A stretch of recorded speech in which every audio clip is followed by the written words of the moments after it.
That's better. What is up, my fellow adventurers? As time goes on, it seems like more and more people are getting into winter camping, but still, it seems like it's too extreme, or it costs $1 million to get started in it because of all the gear you need to buy. Well, I'm here to show you that is not the case. It's really easy to get started, and a lot of your gear from the summer can just be transferred over and used as winter gear in combination with extra gear you may have.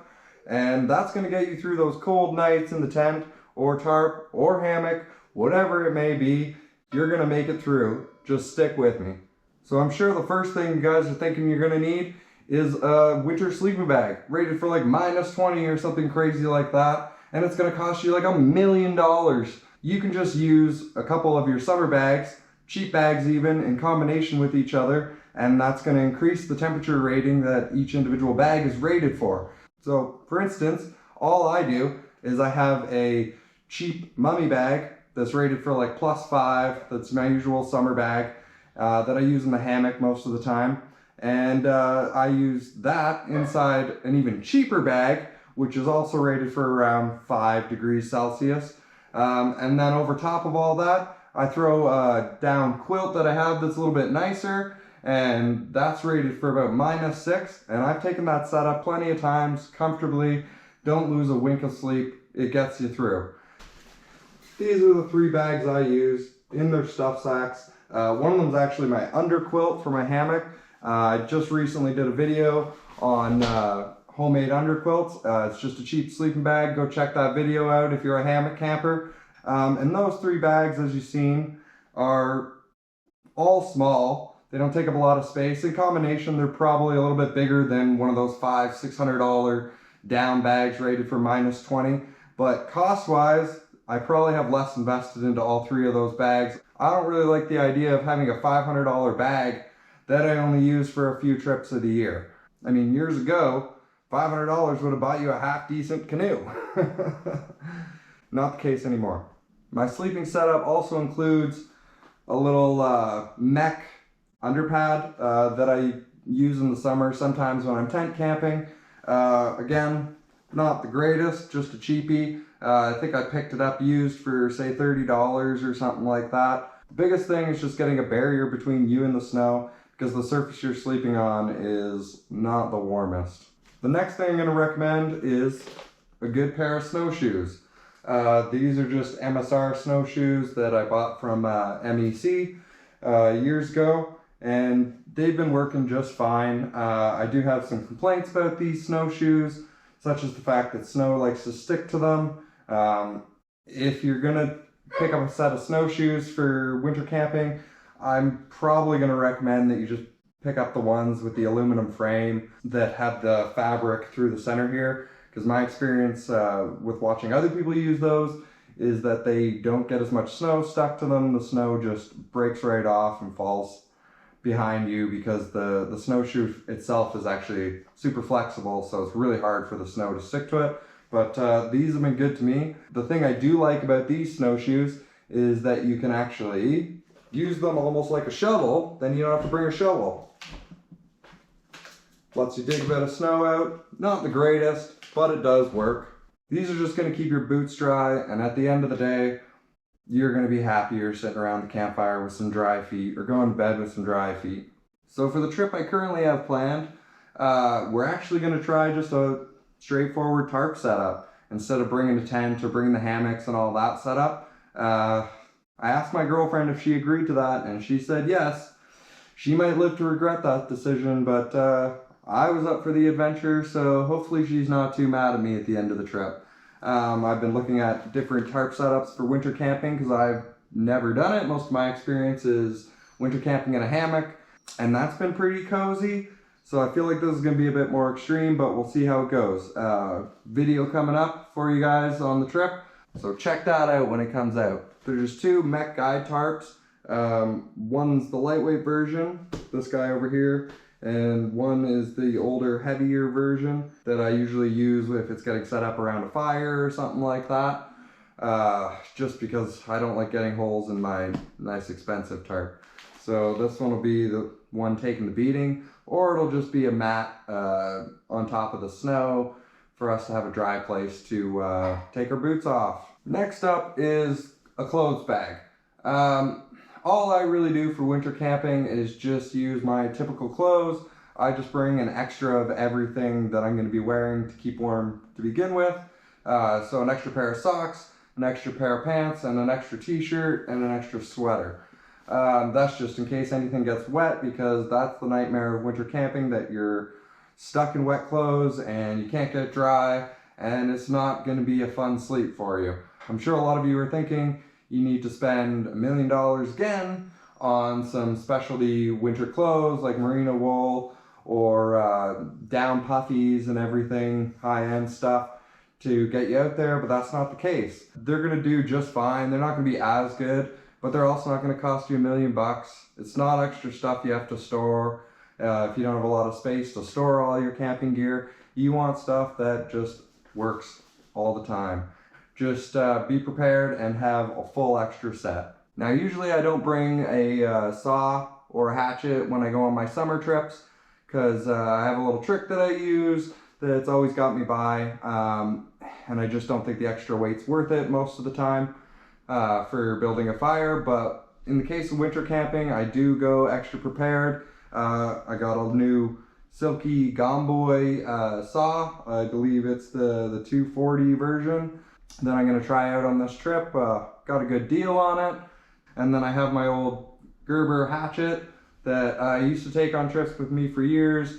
So we're just going in prepared, tool for at least each of us to use to maybe process firewood, because I know it's going to be a bit harder to get. So I would recommend bringing one tool for processing firewood if you're going on a winter camping trip, because firewood's going to be even harder than normal to come by. These are just safety, really, especially if you're going far in and you can't hike your way out. If it's an emergency situation, you want to go in prepared to start a fire, because fire is key, kids. Another thing I'm bringing fire related is a bit of lint from the dryer. It's great fire starter, and it's free, saves you from paying for pre-made fire starters and all that crap that typically you don't need. I'm pretty sure we'll just find birch bark where we're going, and I'm not too concerned about it. There should be plenty of birches to harvest some bark from. Next safety essential is some extra rope. For tarp setups, if you're rigging a couple tarps up, you should have some extra rope, whether you use it or not. Typically I just use bungees for my tarp setups, but when you're talking snow loads and stuff like that, you probably want a rope ridgeline. If you haven't seen my video on tarp setup for dummies, go check that out now. Great video. Rope comes in handy other ways around camp. Most experienced people will tell you to bring a little bit of rope on your camping trips. It never comes amiss, always comes in handy. Thing I will say though is don't leave it around the site. Get so tired of going to sites and people just left ropes strung up around the site. I mean, like a clothesline doesn't bother me that much. I'll use the clothesline, but typically there's a tree branch or something like that that I can just hang my clothes off to dry in the sun anyways. So it just seems like a waste. Something that's not necessarily essential, but much appreciated, especially in wintertime, is a good camping chair. It's the Helinox Chair Zero that I did a review on a while back. And I would never go winter camping without a chair, because it's really hard to find a dry place to sit when you're winter camping. Not so hard in the summer. You can usually drag over a log or flip a rock. But in the winter, rocks are frozen to the ground. Logs are a lot of times frozen to the ground. So you want a nice chair to sit on to keep your butt out of the snow. And you don't need to go super expensive like this one, but I have a nice lightweight one for summer camping, so I'm going to bring it. Why wouldn't I? Next thing, it's not necessarily essential, but pretty vital in my mind, especially when you're winter camping, because sun comes up later, sun goes down earlier, you have less daylight. So bring a good headlamp. You're going to be using it a lot more when you're winter camping. I like ones that are a little over the top, really bright, and big battery packs, because you don't want to be running out of light unless you're bringing a backup battery source or something to charge it off of. Then that's not so important, but it's still irritating to have your batteries die. So I like something that uses 4 AA rechargeable batteries. And then I can bring extra batteries if I want, and it's not a matter of having to recharge the whole headlamp. You can simply swap the batteries back out and be back on your way in a couple minutes. So don't skimp on a headlamp. I've had this one for probably 10 years and it's still going. I mean, it's held together with a little piece of wire at this point because the piece that holds the batteries into place broke on me, I'm gonna say like 2 years ago, 3 years ago. But a piece of bungee, a little clip, and that little wire, problem solved. Been good ever since. When you're winter camping, you're probably going to use the same pot set that you use when you're summer camping, and that's going to be just fine. Just understand that whatever you use as a fuel source for boiling water or cooking your food isn't going to go as far, so bring more fuel. And that's just because of the colder temperatures. I actually have a windshield that I custom made for my pot. But I probably won't bring it.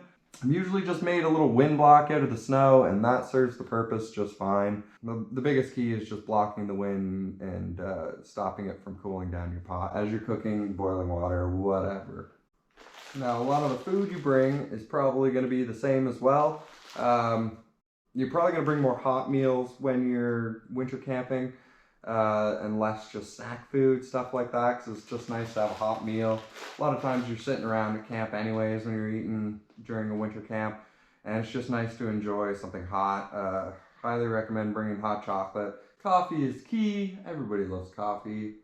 And then oatmeal and the stereotypical things, backpacker meals and everything like that. Try to bring things that you don't need to boil for a long time. Some meals you need to boil and then simmer for like 5 minutes. I try and stay away from those when I'm winter camping just because of the fuel issue. But if you plan on just cooking over a fire, then it doesn't really matter. Your fuel is keeping you warm anyways. So for this trip, I debated about bringing the barrel, but I ended up deciding on just rocking my Terra 40 North Face pack. That I got used for I think like $30 or something like that. Just got it off Kijiji or Facebook Marketplace, one of those. And that's just because it's a little bit more comfortable than wearing the barrel to hike in there. I know where we're going on this trip isn't ideal for a toboggan. A lot of times when I'm just hiking out across a lake and camping on the side of a lake during winter camps, I just throw everything on a little kid's toboggan that I have rigged up with a couple tie outs and stuff like that. Tie it off to the toboggan and drag it behind you so you're not trying to carry a whole bunch of extra weight through the snow. It's better to just drag it behind you most of the time. I've actually had one situation where we were coming across a really icy lake and the wind was so strong that it was blowing the toboggan ahead of me, and the toboggan was actually taking the lead. That was kind of hilarious, but it made crossing the lake super easy. I didn't even have to drag it. The wind was doing all the work for me. But in the case of this trip, I'm going to go with just a pack because I know we're going to be going up and down hills and through the bush, and a toboggan is just going to make my life a living hell.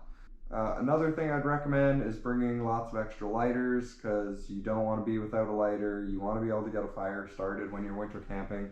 That's key. Hope this helps you guys out. Stay tuned for the trip video where I actually use all this gear. Be sure to like and subscribe, and I'll see you out there.